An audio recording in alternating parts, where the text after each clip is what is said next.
She is the most beautiful in all the three worlds. And the worlds that we are talking about are the waking state, the dreaming state, and the sleeping state. So she is the Tripurasundari. She manifests herself in all of these three states and beyond as well. Bliss. So her practice and her worship, what does she give you? She gives you ananda, she gives you bliss. And immortality. She takes you to the state where you do not have the need to come back again and again and again and again in a cycle of births and deaths. So the goal of Sri-Vidya is to take you to that state where you become one with the ultimate reality.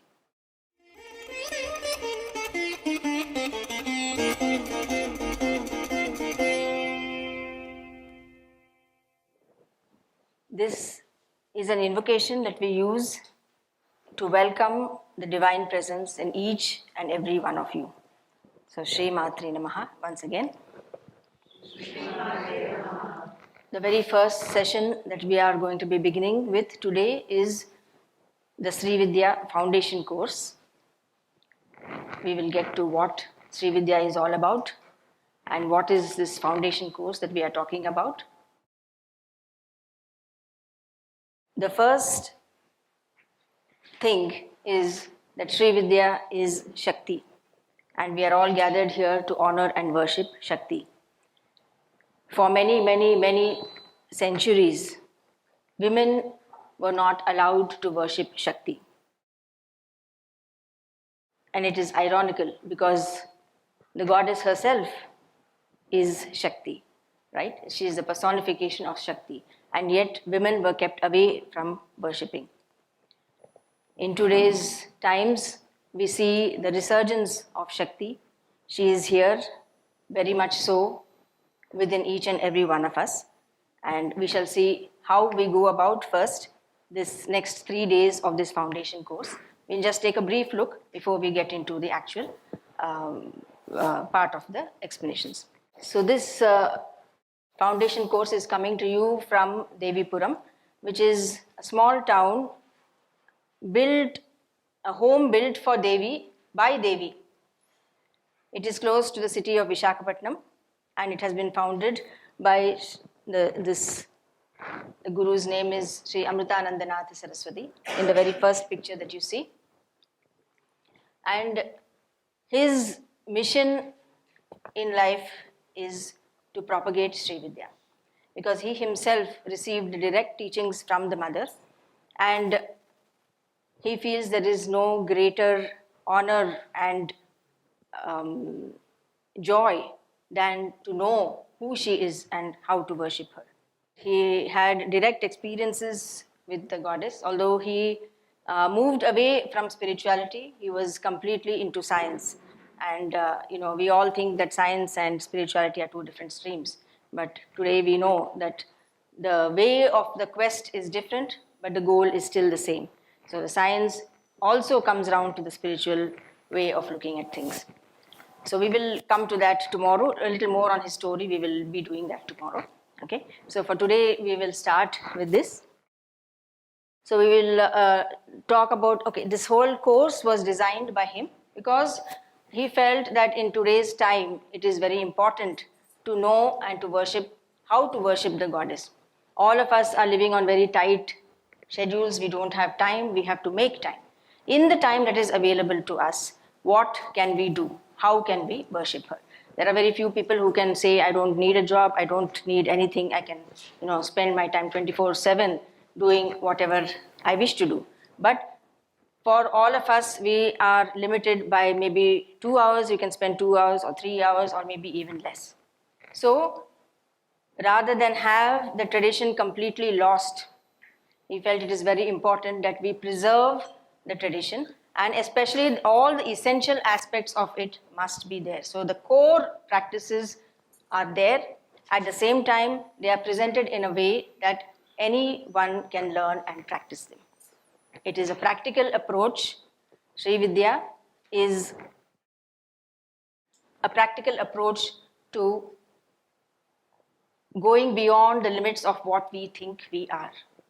we have certain perceptions that we are capable of something, we are not capable of so many things, right? To go beyond those perceptions is what Sri-Vidya is all about. So expanding our awareness, expanding our consciousness is what we are talking about here.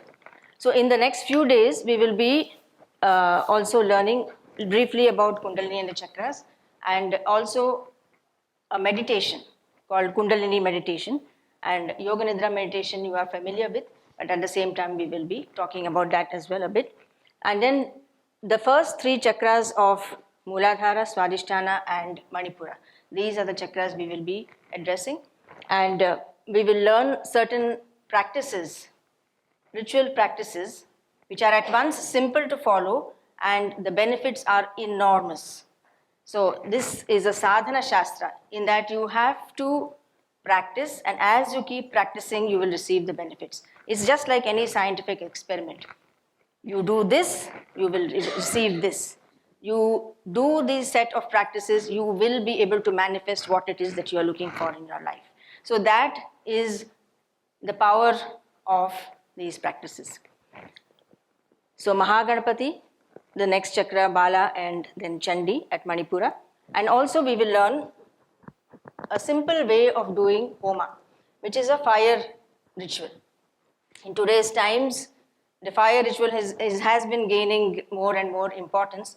It was a practice that is followed in many, many cultures, and it is really important because the external fire, whatever we see in the external, we replicate within ourselves. So as we see that, we increase our fire within us to know more, to understand more. So that what we do externally must rekindle and refire the processes within us. So that is another important aspect, and that also has been presented in a very simple and easy to follow manner. Okay, so these are the basic things that we will be covering in the next 3 to 4 days. So starting now with Sri-Vidya. Sri-Vidya can be described as a tantra of beauty, bliss and immortality. Beauty, because she is described as Lalita Tripurasundari. She is the most beautiful in all the 3 worlds. And the worlds that we are talking about are the waking state, the dreaming state and the sleeping state. So she is the Tripurasundari. She manifests herself in all of these three states and beyond as well. Bliss. So her practice and her worship, what does she give you? She gives you ananda, she gives you bliss. And immortality. She takes you to the state where you do not have the need to come back again and again and again and again in a cycle of births and deaths. So the goal of Sri-Vidya is to take you to that state where you become one with the ultimate reality. So that is the goal. You can see a picture of a goddess, and you can see a yantra which is there at her feet. She is the goddess whose name is Sri-Vidya, Lalita Tripurasundari, Kameshwara, many, many names. Sri-Vidya, if you break up the word, Sri and Vidya. Sri means auspiciousness. So all that is good, all that is beautiful, all that is wondrous is included in the term of Sri. And Vidya means knowledge. But what knowledge? The knowledge that is gained through experience. So that is not merely factual kind of a knowledge, but it is an experiential knowledge. And that knowledge is the one that she blesses us with. Sa Vidya Ya Vimuktaye. So the knowledge that liberates you, that is the kind of knowledge that she gives us. She is also addressed as Devi. The goddess, another word for goddess is Devi. It's a very common name. Any goddess is called a Devi. And Devi can be defined as Divyate Prakashyate Anaya iti Devi. So who is Devi? She is the consciousness, the prana shakti that is there in each and every living person. So She is there in all the animal kingdom, in all the bird kingdom, everywhere. Everywhere there is life, there is Devi. So Devi acts in us, through us, in so many different ways. It is only because of her presence that our eyes can see, our ears can hear, we can talk, we can walk, and we can do so many different things. Only when she is present can we do all of these things. Sri-Vidya is the name of this goddess. Sri-Vidya is the path that leads you to her. And Sri-Vidya is also the mantra that is chanted to receive her grace. So the word Sri-Vidya can include many things. When we say the word Sri-Vidya, it is all of these things together. So what is it all about? To each and every one of us, we reach a certain stage in life where we start having big questions. So what is this life all about? Why are all of us created? What is this universe about? So these questions, I'm sure all of us have already come to them, because that is why we are here. Otherwise, we wouldn't even be here. Why do I exist? Where did I come from? Where am I going? What is my role and purpose in life? So all of these questions start coming to us, and then we start pondering on these things, and then ultimately we try to find a way, where can I get the answers? In Sri-Vidya, or rather even in Hindu philosophy, we have 33 crores of deities. So it is a number that we cannot even imagine. So think of 33 crores of devatas is an impossibly large number. Sri-Vidya considers the divine pair of Shiva and Shakti to be at the core of all creation. So they represent, Shiva is the passive and the inert witness within us. So he just is staying in the background. Nothing. Everything else happens in front of him. He is just the witness. Okay? And Shakti is the one who is the dynamic energy, engaging with the universe. So all of us, we know that there is something, we feel that there is someone else inside us. We can feel when we sit quietly, we can feel that there is something inside us, and that is the witness within us.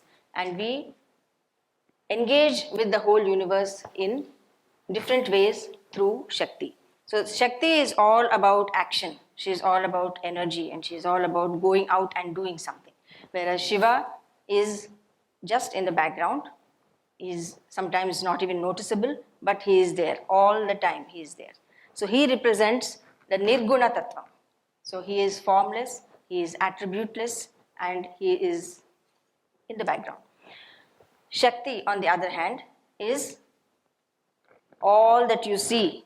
Everything that you see in the entire universe is Shakti.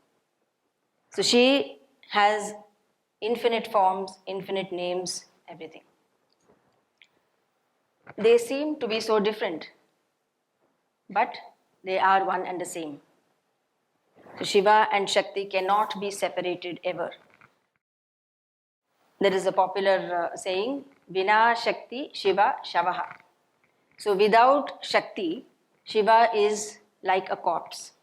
So he does not, he is basically inert matter.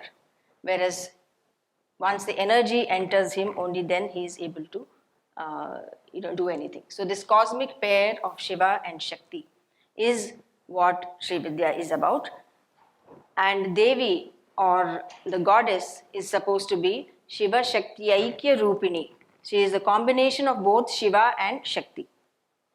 So we worship the goddess who is this combined form of Shiva and Shakti.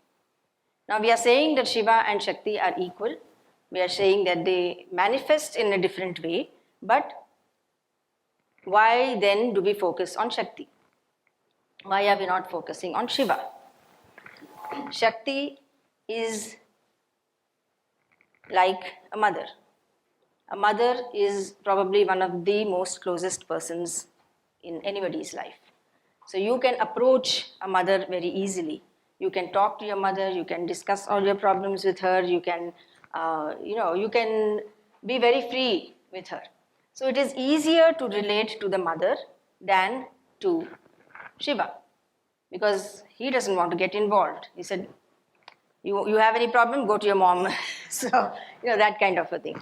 So Shiva doesn't want to get involved. Shakti does get involved, and we choose, intentionally we choose to worship the mother. Okay.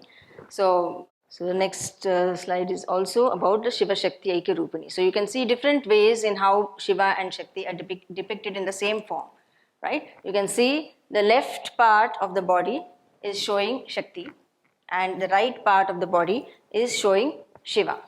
Again, these are connected, of course, to the energies of the sun and to the moon.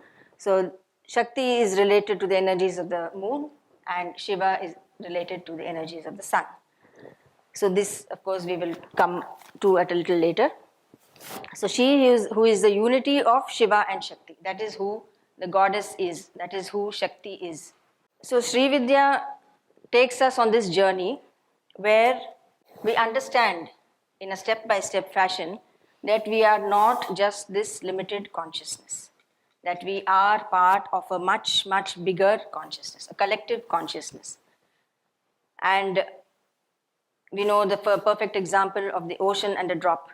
We know that the drops, many drops together make up the ocean. So whatever is there in the drop of the ocean is there in the ocean itself. So the collective consciousness, if we consider that to be the ocean, then we are all the fish which are swimming in that ocean, drinking in or taking in the waters of life. It is also a metaphor for the microcosm and the macrocosm. So everything that is there out in the universe on a gigantic scale is also represented within our own bodies in a minuscule scale. So at every stage, this macrocosm, microcosm, you find this pair of Shiva and Shakti everywhere. And Sri-Vidya teaches us how to access that collective consciousness through simple rituals. The path is highly ritualistic because these are time-tested and proven methods. And because of that, if you practice this and this and this, you will be able to manifest this and this. So because of that, the power has been experienced by so many people. It is not something that is just out there in the air. So people know that yes, if I do this, I am going to be able to receive this. So the collective consciousness is what we are all looking for, to expand our consciousness from the limited beings that we are into the much larger consciousness that is there in the entire universe. Now, Sri-Vidya can be derived or is supposed to be derived from Sri-Vidya, where Sri is a term used for the feminine, the divine feminine, or any feminine, any female person is referred to as Sri. So if you break up the syllables, Sa, Ta, Ra and E. Okay?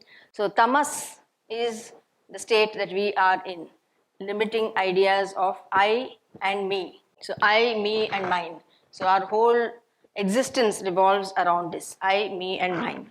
Rajas is how you can escape from those limitations. So what are the activities that you can do to start expanding your consciousness, and how you can break free of those limitations, whether it is limiting ideas of who you are, limiting ideas of your emotions, your thoughts, all of these things come into play. Then Sattva is the pure knowledge, and E is the will of Kundalini. In Lalita Sahasranamam, which is a chant of 1,000 names of the goddess, it says 1,000, but the 1,000 always refers to infinite, right? So the 1,000 names of the goddess, it is said she is Mahasaktihi Kundalini, Maha Asakti. So she has a great desire, and that desire is that she wishes to merge with Shiva. So the Devi is conceived to be in the form of the Kundalini Shakti, and you all know that she is located in the Mooladhara Chakra. And Shiva is said to be up in the Sahasrara at the crown center. And she has a great desire to rise and to meet up with Shiva, but she cannot do it by herself. She needs us to make the effort. we have to do it because she is limited in our body. So we have to take the effort and we have to make sure that this happens. Okay, so Maha Asakti, that is, she represents the will of Kundalini. The Ikara is the will of Kundalini to transcend. So Sri-Vidya teaches you how to let go of bondages. So every kind, whatever type of spirituality or practices that you follow, they always tell you that what you need to let go of is attachments. Right? It is not enjoyment per se that is the problem. You can enjoy, you can do whatever you want. You can go to the movies, you can go, meet friends, have fun, party, you can do what you want, as long as you are not attached to it. The moment you start getting attached to things, that's where the problem starts. So the attachment is, how do you let go of these attachments? So that is what these practices and what Sri-Vidya teaches us. So, and adoring nature. When we come, we see so many things in nature. You see a beautiful flower, you see a beautiful landscape, you see the mountains, you see the beautiful rivers, and you are surrounded by beautiful nature. You cannot compare with the beauty of nature. Just a beautiful sunset, a beautiful thing. I mean, nothing, no painting, nothing can compare to that. And the best part is that it is free, right? You don't have to own it to enjoy it. A beautiful dance program, like we witnessed today, we enjoyed it, right? As long as you don't start wanting to claim ownership and say, yes, this is mine, or this flower is mine, and I can enjoy it only if it belongs to me, then the problems start. So learning to let go of bondages, so adoring nature without any attachments, without any desires, that is what Sri-Vidya teaches us. So that everything is one, all of us are one. So it is again Advaita. So what I'm seeing externally, the whole world that I see around me, the whole world that is within me, and the deity whom I'm worshipping, the ultimate reality, everything is one. But till we get to that state, of course, we see all the duality, all the different kinds of things. We need to move from where we are to what we want to become. So in Sri-Vidya, they commonly say that because she is a mother, she gives you both. All the bhoga, all the desires that you have, she will bless you with those, and she also blesses you with the desire that you have for spiritual progress, or spiritual upliftment. Whereas there is a shloka also given here, yatrasti bhogo na tatra mokshaha. So where there is bhoga means enjoyment of material things, that is bhoga. There you won't find moksha. Yatrasti mokshaha na tu tatra bhogaha. So where you find moksha, you don't find enjoyment of worldly things. Shri Sundari Sevena Tatparanam Bhogascha Mokshascha Karasta Eva. So where you find in the upasana of Sundari, means in the sadhana or the practices of Sundari is another name for Sri-Vidya. Okay, so Bala Tripurasundari, Lalita Tripurasundari, Sundari. So wherever she is worshipped, you can be assured of both. She will take care of all the material desires that you have, as well as making sure that you are on the right track for your spiritual progress. Okay, so in fact, many people think, when you are in any kind of a spiritual practices or anything that you are, trying to achieve, you suddenly become all serious, and then you don't want to meet friends, you don't want to do this, you want to do that. Nothing of that sort. You don't have to give up anything. You need to enjoy your life, because who is Devi? She is you yourself. She is the consciousness within ourselves. If you are happy, then she is happy. So how can you make her happy? You have to be happy first. You have to say yes to your own happiness. If you say yes to your own happiness, then Devi is happy. So that is the ultimate puja. That is the ultimate worship. You make sure that you are happy, and you spread that happiness to everybody else. So that is the best form of puja that you can offer. There are ritual ways that you do. You offer flower, you offer a fruit, you offer various things. That is another way. But the most important way is you learn to be happy. You offer the happiness that is there within you, you offer it to her. That is what she wants. What can we offer her, really, if you think of it? Everything that has been offered that is there in the universe has been created by her. So what is it that really we can offer? Or we can say that I have offered. There is no I there. There is only what she has given.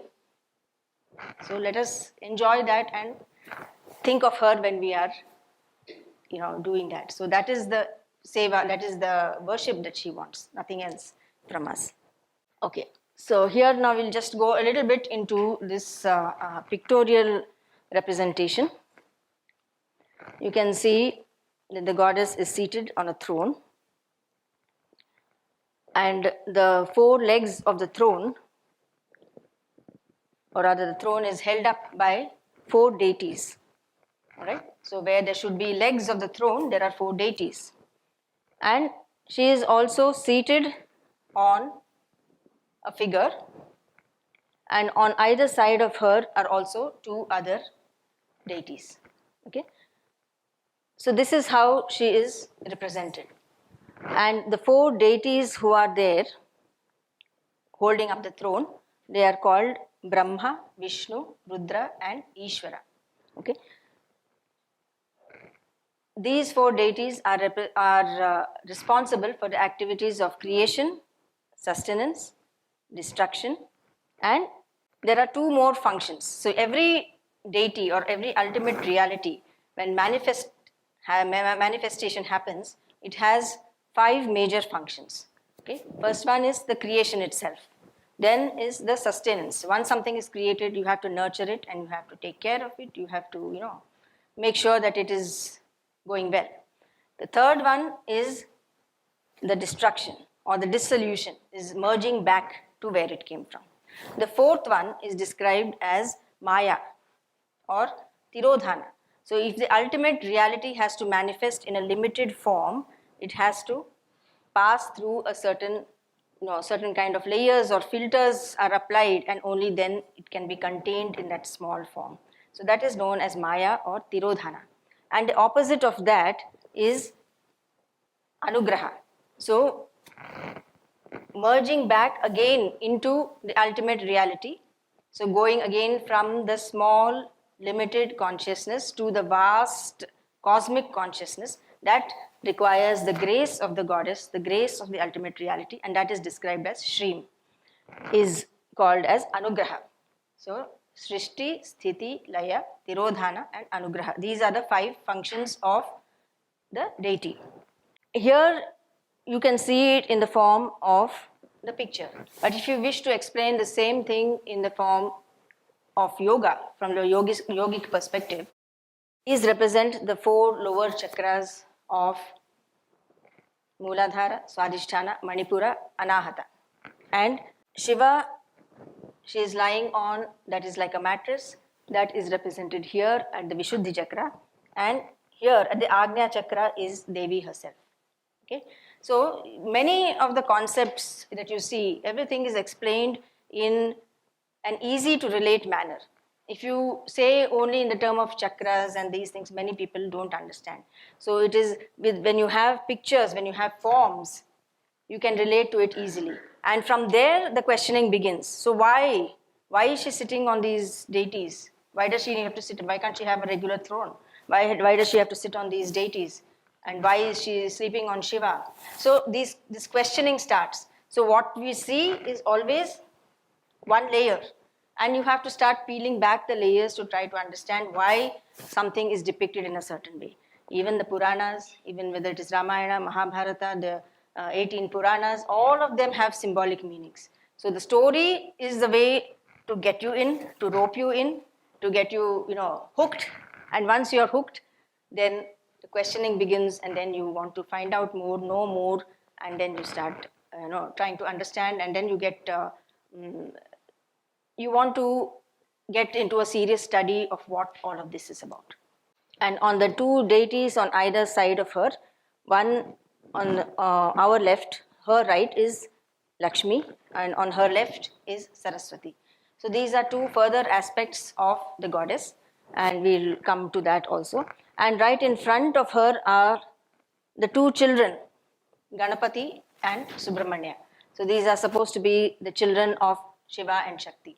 So although they are shown as children, and all of this is described in terms that we can relate to, We know what a family is. We know who a husband is or a wife is and who the children are. When we talk of these things in those terms, we can very easily connect with them. And the connect is what is important. Ganapati, but the conception is not something that happens in the usual sense of the word. So it's in Lalita Tripurasundari again, you have, what is that one? Kameshwara Mukhaloka Kalpita Sri Ganeshwara. So she just looked at Shiva. Devi just looked at him and Ganesha was born. That is how the description comes. Okay. So all of them you have to go beyond what is just given in the texts. So that is the thing for this. So a study of Sri-Vidya involves three, you can say that, the building of Sri-Vidya, if you like, you can call it that way, rests on three things: the mantra, yantra and tantra. Of these, we are very familiar with mantra, right? We all know that they are not just random syllables or anything that's just been put together. They have been revealed to the sages, right? So it's energy fields that are created. When a mantra is chanted, the energy of that devata is supposed to be present there. Okay? So there's certain syllables, they're called as seed syllables, because they have the potentiality to bring that deity in your presence. Okay? So for example, when you say gum, that is a bija that is related to Ganapati. Dram is a bija related to Dattatreya. Dattatreya is a form of Brahma, Vishnu and Rudra together. Okay? Some of you may not be familiar with who these deities are, but don't worry about it. It's the sound syllable and the deity that are going together. Okay? So these are, the mantras are highly potent, and by constantly repeating the mantras, they say mananat trayati iti mantraha. So what is a mantra? It is something that creates that energy field by constantly repeating it. So when you constantly repeat the same mantra over and over again, you are creating that vibrational energy field there. And that has the power to interact with you, and you can, express your desires, or you can express whatever it is that you wish to that deity. So one is the mantra. There's a small story here where, just to give you an idea of what mantras can do. There's a young boy who is tending to buffaloes, and he goes and he's taking care of these buffaloes, and there is a wise man who is going by and he's very thirsty. So he asks him, "Can I have some water?" So he says, "Of course," and then he gives him some water to drink. And then this wise person wants to bless him. He says, "You have given me water and I would like to bless you." So he says, no, that's okay, you don't need to do anything. But he says, "No, I want to bless you. What is your favorite thing in the world?" So this boy was not sure what to say. So he said, "My favorite thing is buffalo." Okay, so because he's tending to buffaloes. So he says, "I like buffaloes very much." So he says, okay, so he gives him the mantra. And he says, "Bhai soham." Okay, that is the mantra he has given. And he goes away.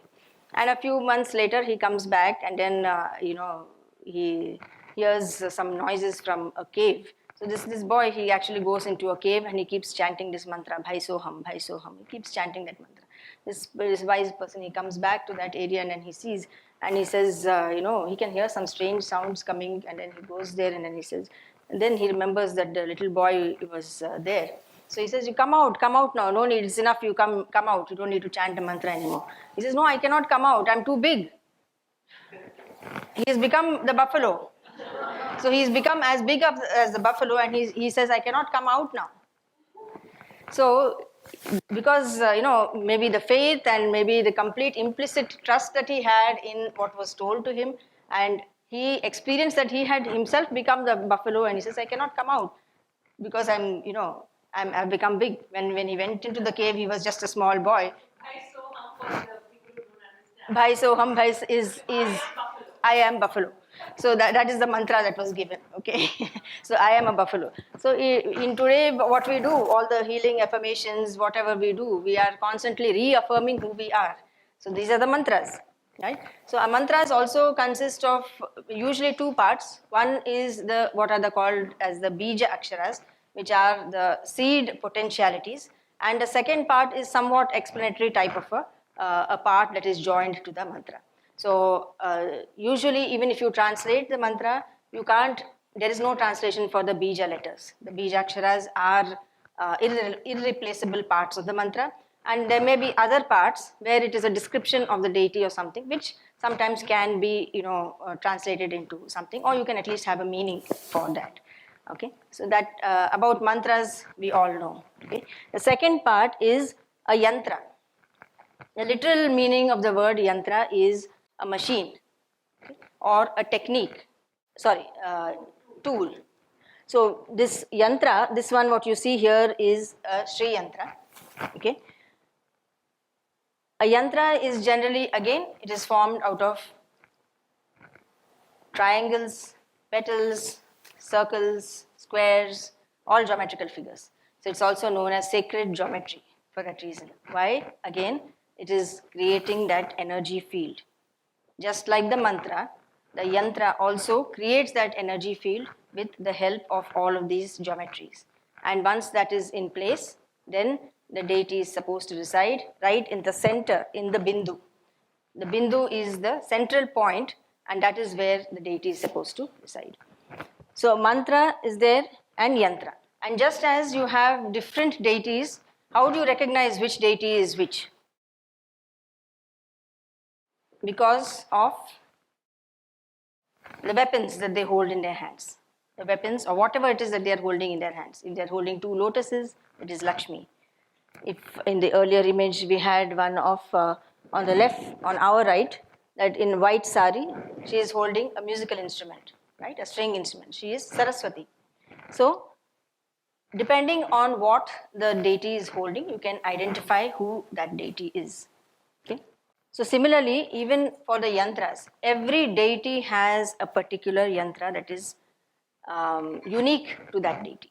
So if it is a Ganapati yantra, it is in one particular way. If it is a Kali yantra, it is in a particular way. If it is a Sri yantra, it is in a particular way. So it is predefined. Again, these are not something that some people said, okay, if I put a few petals here, it looks nicer. Maybe I'll make it, more attractive, put a few more lines, put some more circles, whatever.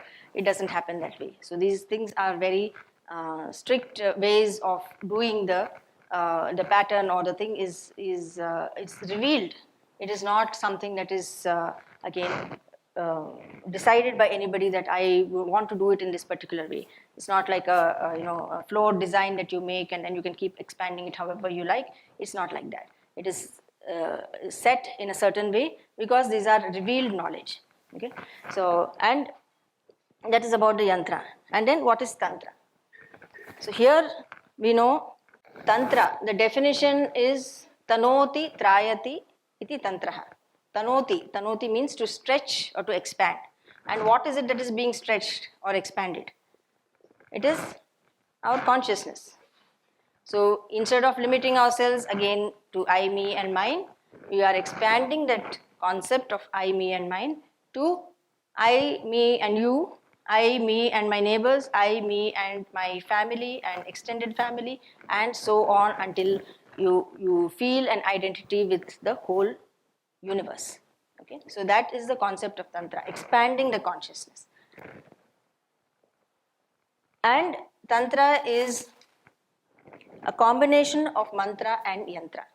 The two are used, the technique that is used in combining the mantra and the yantra and offering the worship. So all of these are given in a very coded manner. How is it that you are supposed to do these rituals? The power comes from the ritual itself and also the mantra that is used, the yantra that is used, and how these two things are combined. That is what gives the power. Okay, and why have all these pujas and all these practices been kept secret for so long? Is because for the very reason that they are so powerful. Because power corrupts, absolute power corrupts absolutely.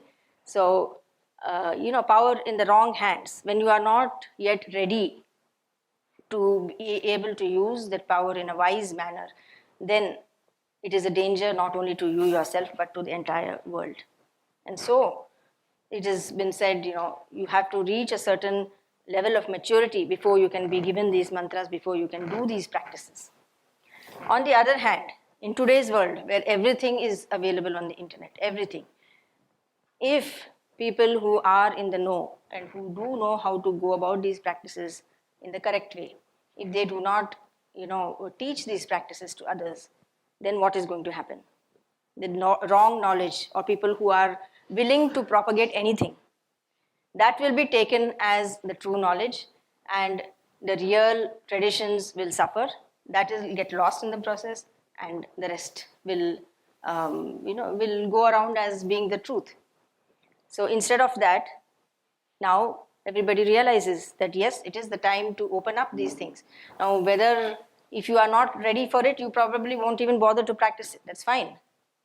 But the knowledge should be available. It should be made available to everybody. And you can decide whether you wish to practice it or not. But just for that, it need not be kept secret any longer. So Guruji used to say, if terrorists can hold the whole population, in this thing just by videos and these things, and creating terror, why cannot we use technology for creating good in the world?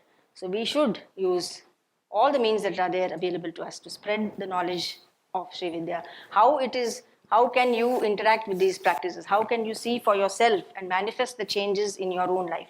So this is what Sri-Vidya is all about. Okay, so yeah, mantra represents the sound form of the deity. These are different yantras. The first one is a Ganapati yantra, next one is Shyama and Varahi. These are also two forms of the goddess, many forms of the goddess. And Tantra. So this is an example of what puja looks like. When you're using a yantra, there is at the top of the person, at the top is depicting the deity, and at the bottom this is like an aerial view. The bottom is the person who is actually doing the worship. Okay, and in the center you have the yantra. So the yantra actually acts like a mirror. So it's mirroring your actions. So ultimate is that you realize your identity with the deity whom you are worshipping. So how that happens is through the yantra. Tantra is the practices themselves, how you combine the mantra and the yantra. All of these have been given in the what are known as the Parashrama Kalpa Sutras, which is like the text for Sri-Vidya. So these texts are, I think they are in what century? 4th, 5th century, something like that. These have been, all the things are given, but it's given in a coded manner. So even if a lay person just goes through the book, you will not understand it. The mantras are given, but it's again, everything is coded. So you have to decipher the code and then figure out what it is. And more often than not, you will not be able to get it. So although it is given, you still have to go through the proper channels of getting in touch with a person who is a guru and whom you can go to for guidelines, for guidance, for being able to understand what it is all about. So, before we get there, yeah. So this is an example of Tantra in action. Okay. What is it that you see? You see a yantra that is drawn. This is a Sri yantra that is drawn on the floor, and you see a lot of people sitting all around. And the object of this group empowerment ritual is that all of us feel that we are one person, right? So we look at ourselves and we say, I am different from you, you are different from her, and she is different from someone else. But to realize that we are all one, there are certain rituals that we do, and one of them is this kind of a ritual. We will be having such a ritual here also on, I think, March 3rd or something like that. Okay, so this is a positive example of Tantra. The Tantra has gotten a bad name simply because it has not been understood properly in the right manner. So both the West and the East, nobody is above above the law. So both have had their own interpretations, and both are not correct. So the balanced view, what is Tantra? It creates a balance between everything. Okay, so just we all know what is the Western wrong. yeah. But what is the Eastern? Eastern, it is connected with black magic, witchcraft, and always using the power of the mantras, using the power of these rituals to do harm to others. So that is why the thing comes in, that you need the maturity to be able to handle these mantras, right? So we know it is not the fault of the mantra, right? It is not the fault of the nuclear bomb, or it is not the fault of the knife. Used in the right way, all of these have wondrous opportunities, wondrous benefits to mankind. But in the wrong hands, they are of they don't benefit anybody. So that is why it has been kept secret. And see, but so this is like a place where all you invoke all the powers within that yantra into ourselves, and we worship also the yantra that is there outside. So this is a positive way of the empowerment that happens in Tantra. Okay? So we tend to see only one aspect of it. When you take something out of context and try to explain it, it doesn't work. So it is a highly scientific approach, and has very set guidelines, set ways of doing certain things. And when you do those things in the way that is prescribed, definitely you do see the results. Okay. So and in the days to come, you will be learning some very simple rituals, and we invite you to make use of those rituals. You set a sankalpa for yourself. Do that practice for 44 days, 45 days, and see how it can benefit you. Because only by experience will you be able to understand that yes, this has something, right? So it is like an experiment, a scientific experiment. So you don't need to take anything at face value. You have to experiment, and you have to do the thing for yourself, find out if it does work or not. Okay, so that is the beauty of this, in the sense that questioning is not wrong. You need to question. You have to question, because if you don't question, then you are nowhere. By questioning, you are trying to understand. So you question things, you understand, and then you learn from that, and you get the benefits of doing whatever it is you learn. This is, yeah, sure. That's okay. Yes, yes. Then I'm just curious, what is then the history of moving from the East to the West into such a exclusive sexuality interpretation? Where does this? Yes, there is a basis for that, but again, it was taught only to a very few at a very mature level. After they had reached, only then were they taught those practices. Okay. So till then, it 99.9999% of the people were not taught the practices at all. But to a very few people who were deemed ready for such practices. Because the thing with Tantra is that you can get results like that. Right? So because of that, people misuse. So they use the mantras, use this thing, and try to get, it's again all for personal benefit. But the moment you start using things for your own personal benefit and ignore the benefit of the universe, you are getting into trouble. When you do the practices to include the benefit of the entire mankind at large, you are there in that mankind also.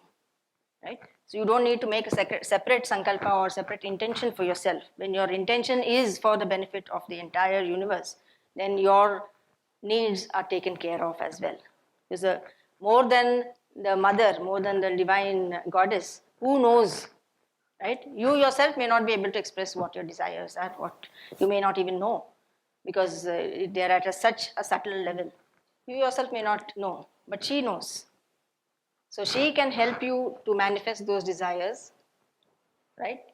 And you don't need to worry about that. As long as you are constantly working for the good of mankind, for everybody. When the whole universe is your playing ground, then you are such a tiny, tiny, tiny part of it. You will be taken care of, and never to worry about that. Okay. I don't know. Are you okay with the answer? Yeah. Okay. Okay. This is a picture of Guruji worshipping Amma. Okay.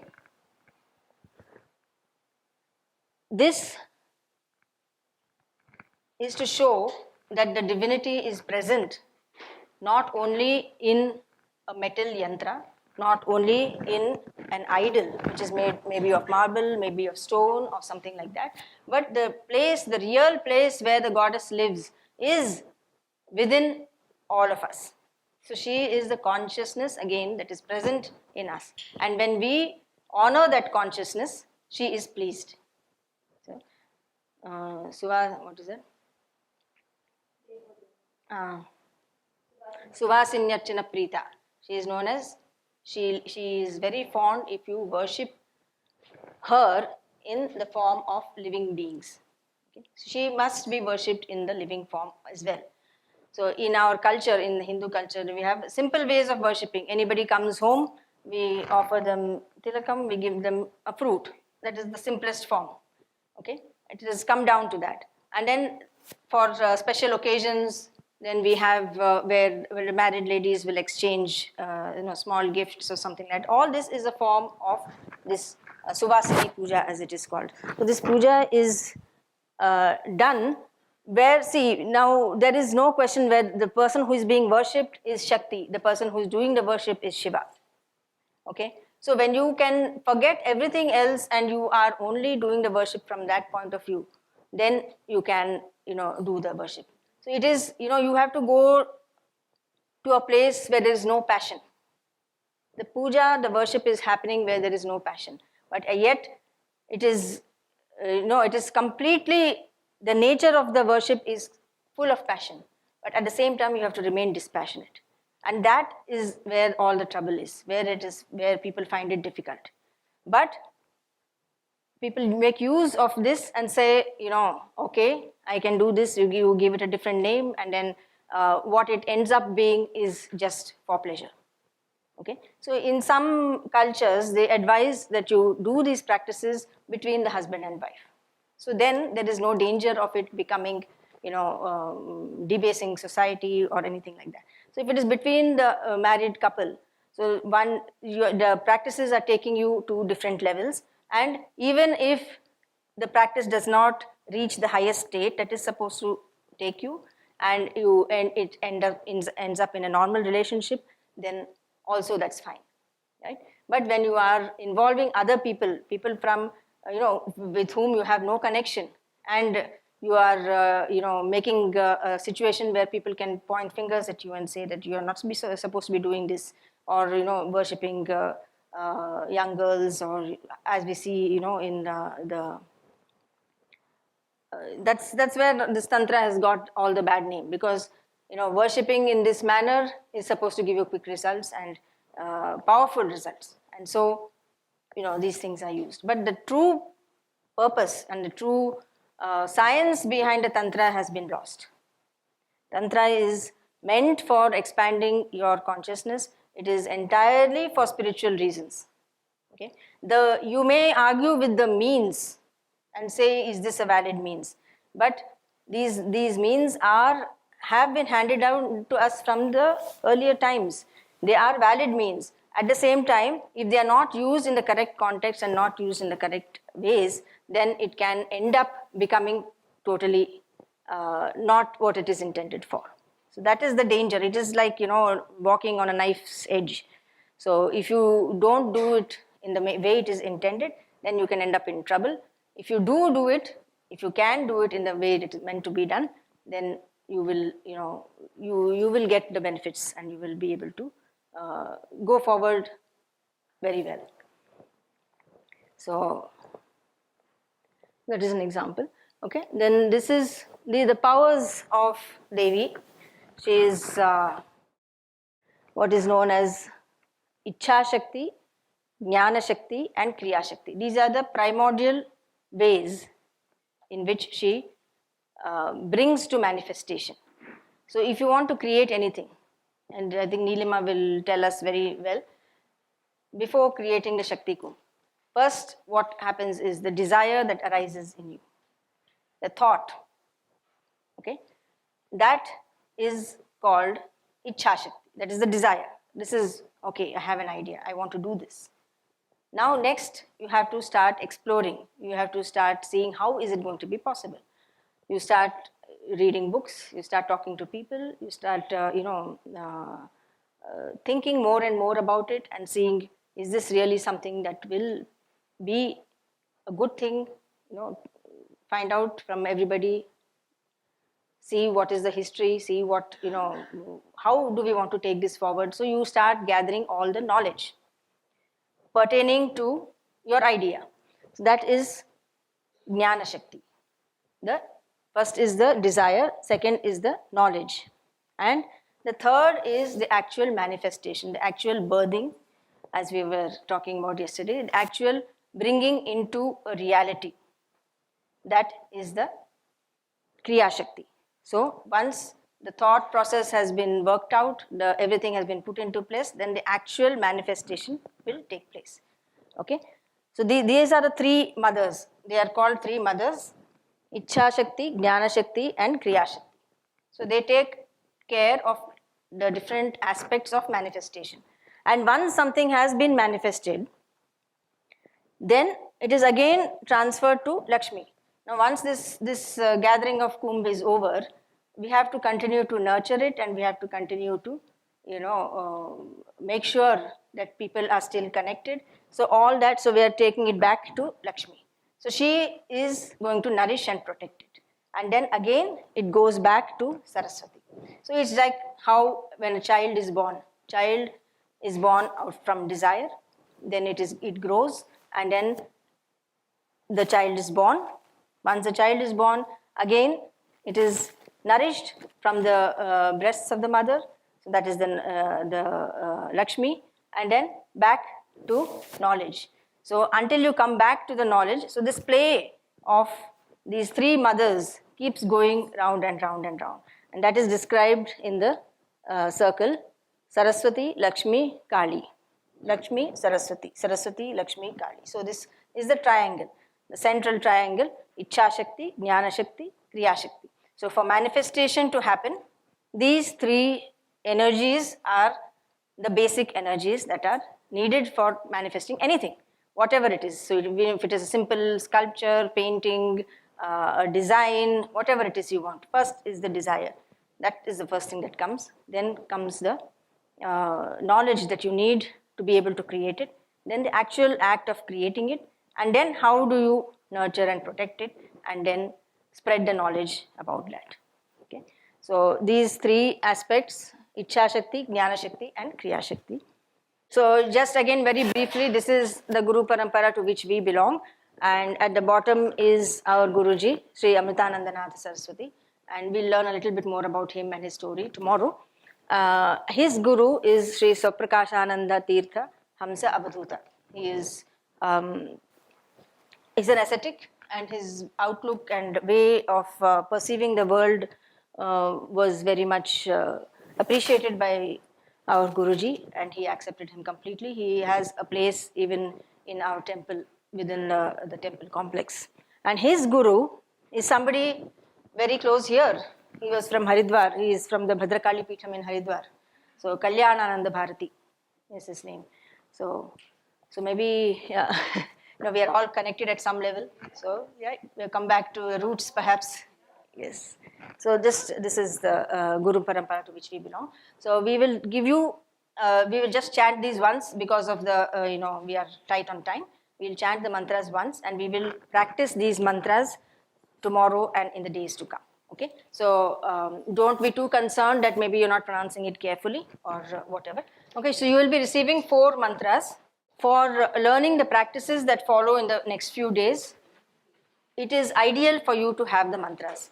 See, if without the mantra, receiving the mantra and you just do it, the efficacy is not as much.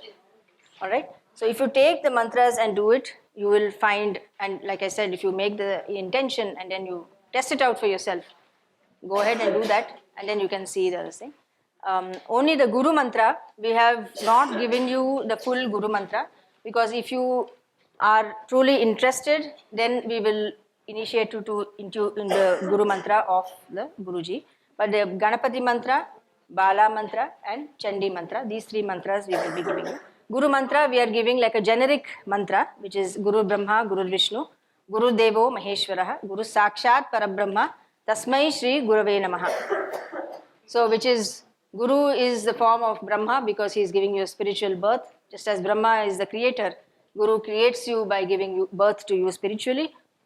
He is Vishnu because he nourishes, protects, guides, counsels you along the way.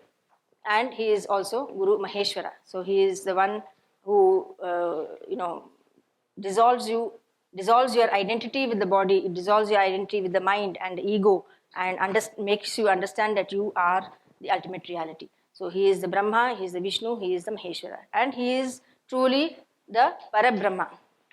So to such a Guru, I bow down. So that is the Guru Mantra. It's a generic mantra. If people are interested in following the practices further post this event, then we will have a program where we can have the initiation for the full Guru Mantra. Okay. So this is just because we don't want it to be, you feel pressurized in any way, because it is possible that you may have already received a Guru Mantra from someone else or whatever. So this is an option. We are doing it in this way. If you are truly interested, you are most welcome, and we can, take the thing further through the. So imagine at the Sahasrara Chakra, a pair of feet facing the same direction as your own feet. Okay. So imagine the 2 feet there.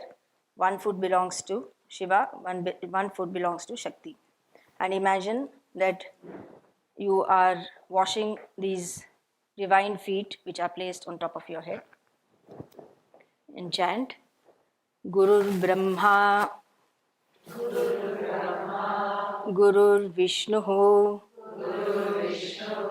Gurur Devo, Maheshwaraha, Guru Sakshat,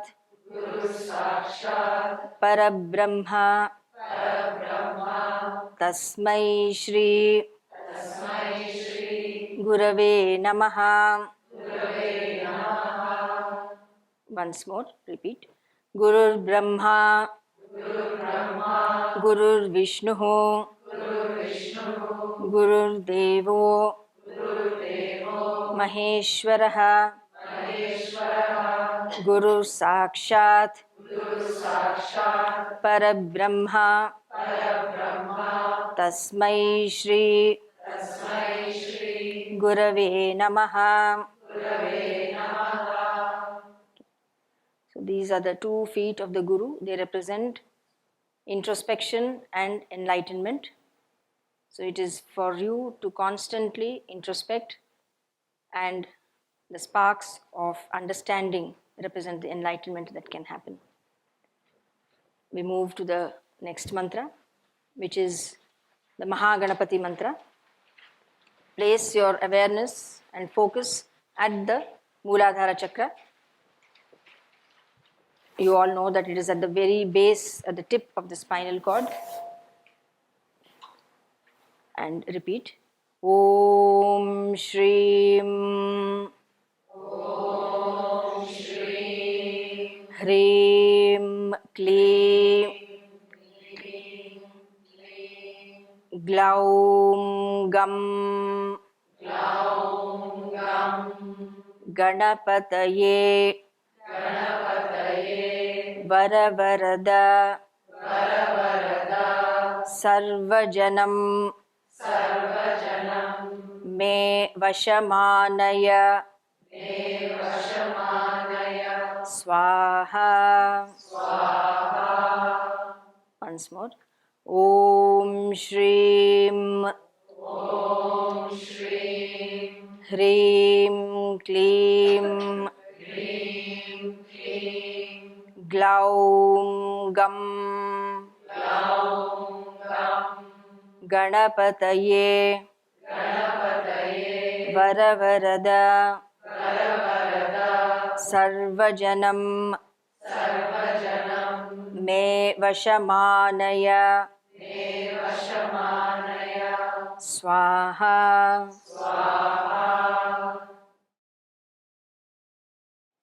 The next mantra is called the Bala mantra, which has 3 seed syllables, which are chanted in the forward and the reverse direction. Okay.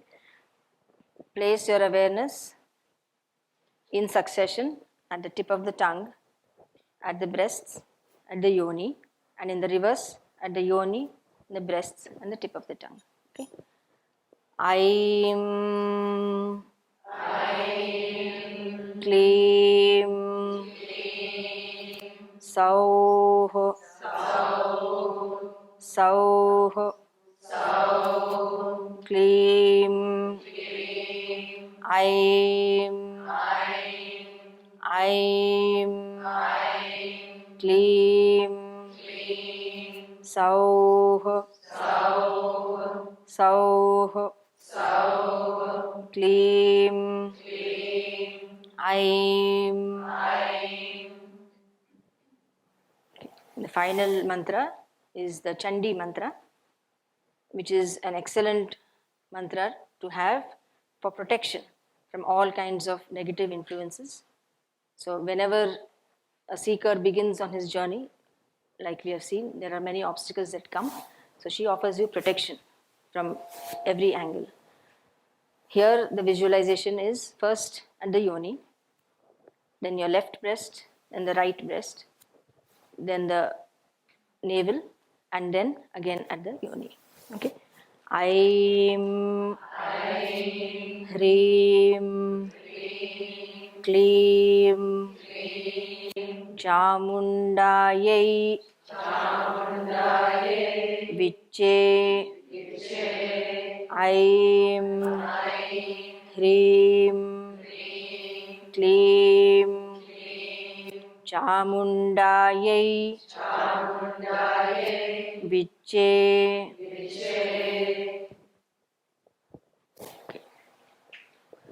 So these are the 4 mantras that you will require during this course.